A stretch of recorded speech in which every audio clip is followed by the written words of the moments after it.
శ్రోతలందరికీ హృదయపూర్వక ధన్యవాదాలు. ఈరోజు షార్ట్లో కల్పసూత్రాలు అంటే ఏమిటి తెలుసుకుందాం. కల్ప అనే పదం సంస్కృతంలో నియమం, విధానం, శాస్త్రబద్ధమైన క్రమం అనే అర్థాన్ని కలిగి ఉంది. కల్పసూత్రాలు అంటే వేదాల ఆధారంగా జీవితం, పూజ, యజ్ఞాలు, ధార్మిక కర్మలు ఎలా చేయాలో వివరిస్తున్న సూత్రాలు. ఇవి వేదాంగాల్లో అంటే 6 వేదాంగాలు ఒకటైన కల్పం అనే విభాగానికి చెందినది.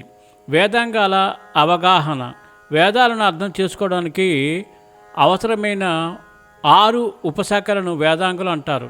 శిక్ష, ఉచ్చారణ, వ్యాకరణం, నిరుక్తం, ఛందస్సు, జ్యోతిష్యం, కల్పం.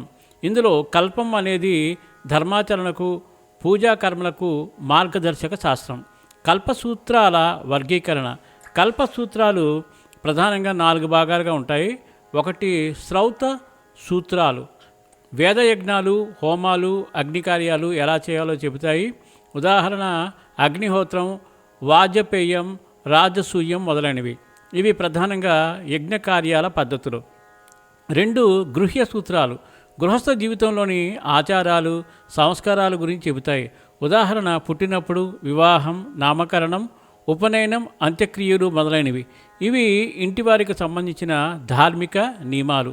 3 ధర్మ సూత్రాలు, ధర్మం అంటే ఏమిటి, మానవుడి కర్తవ్యాలు, నైతిక విలువలు, ఆచార వ్యవహారాలు ఎలా ఉండాలి అని వివరిస్తాయి.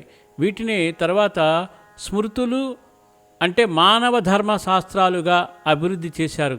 ఉదాహరణ మనుస్మృతి, యాజ్ఞవల్క స్మృతి. 4 సౌల సూత్రాలు లేదా సులభ సూత్రాలు, యజ్ఞవేదికలు, యాగశాల నిర్మాణం కోసం గణిత సూత్రాలను వివరించే పుస్తకాలు. వీటిలో ప్రాచీన భారతీయ గణిత శాస్త్రానికి మూలాధారాలు ఉన్నాయి. ఉదాహరణ బౌద్ధాయన సులభ సూత్రం, ఆపస్తంభ సులభ సూత్రం. కల్పసూత్రాల ప్రాముఖ్యత. ధార్మిక వ్యవస్థ ప్రాముఖ్యత. వేదకాలంలో జీవన విధానం, కర్మకాండలను సక్రమంగా నిర్వహించడానికి వీటికి మార్గదర్శకాలు. సాంఘిక నిర్మాణం, కుటుంబము, సమాజ క్రమం ఈ సూత్రాల ఆధారంగా ఏర్పడింది.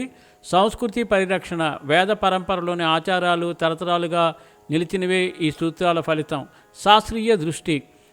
సులభ సూత్రాలు గణితంగా జ్యామితి కొలతలపై స్పష్టమైన సూత్రాలను ఇచ్చాయి. ప్రసిద్ధి కల్ప సూత్రకారులు. ఋషి బౌద్ధాయనుడు బౌద్ధాయన కల్పసూత్రం, ఆపస్తంభుడు ఆపస్తంభ కల్ప సూత్రం, కాత్యాయనుడు కాత్యాయన సూత్రం, మనవుడు మనవగృహ్య సూత్రం, హిరణ్యకేశి హిరణ్యకేశి సూత్రం. ధన్యవాదాలు. స్వస్తి.